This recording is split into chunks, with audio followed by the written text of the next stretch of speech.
अगर आप भी बेरोजगार हैं और किसी गवर्नमेंट जॉब की तलाश में हैं तो ये खबर आपके लिए फायदेमंद होने वाली है, क्योंकि IIFCL यानी इंडिया इंफ्रास्ट्रक्चर फाइनेंस की तरफ से रिक्रूटमेंट निकली हुई है। कितनी पोस्टें रहेंगी, क्या एज लिमिट रहेगी, एजुकेशन क्वालिफिकेशन क्या कुछ रहेगा और साथ ही साथ सिलेक्शन प्रोसेस क्या रहेगा, आप तक पहुंचाने की भरपूर कोशिश करूंगा।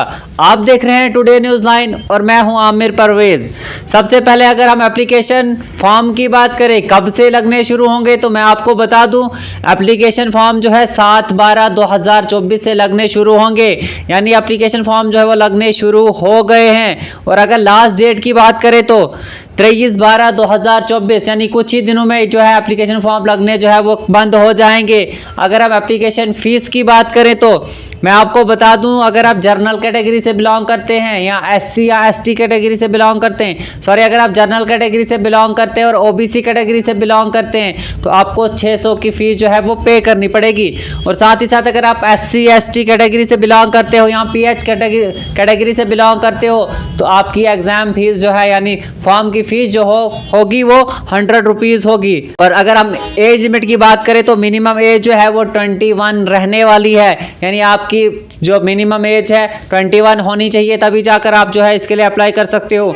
और मैक्सिमम एज जो है वो 30 होनी चाहिए, यानी 30 से अब वो आपकी एज नहीं होनी चाहिए। अगर आप जनरल कैटेगरी से बिलोंग करते हो तो आपकी एज 30 ही होनी चाहिए, वहाँ से ऊपर नहीं होनी चाहिए।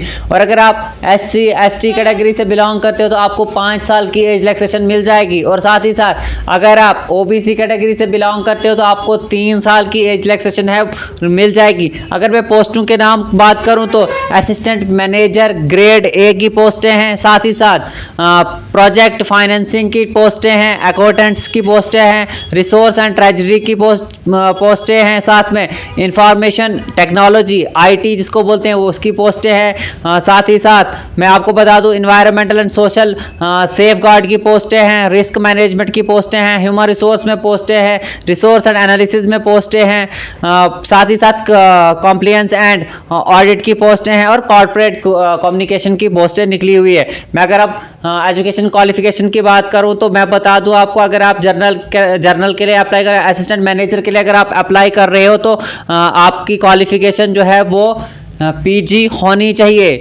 तभी जाकर आप इसके लिए अप्लाई कर सकते हो। यानी आपकी डिग्री होनी चाहिए, यानी पोस्ट ग्रेजुएशन आपकी किसी भी या मास्टर्स आपकी किसी में भी होनी चाहिए। साथ ही साथ अगर आप प्रोजेक्ट फाइनेंसिंग की बात करें तो master degree diploma in management with specialization in finance, अगर आपके फाइनेंस में मैनेजमेंट का डिप्लोमा है तो आप इसके लिए अप्लाई कर सकते हो। और चार्टर्ड अकाउंटेंट की पोस्टें जो है वो भी निकली हुई है।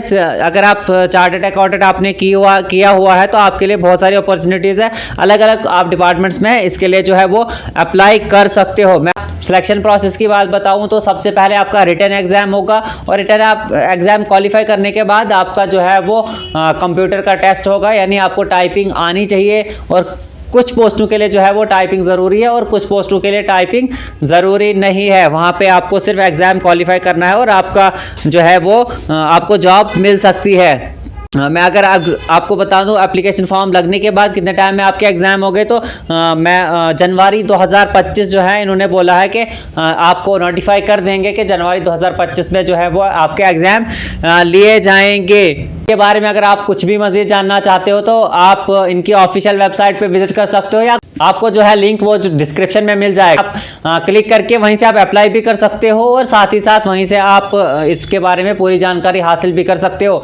ऐसी ही इंफॉर्मेटिव वीडियोस के लिए आप हमारे YouTube चैनल को सब्सक्राइब करें और साथ ही साथ फेसबुक पेज को फॉलो करना ना भूलें।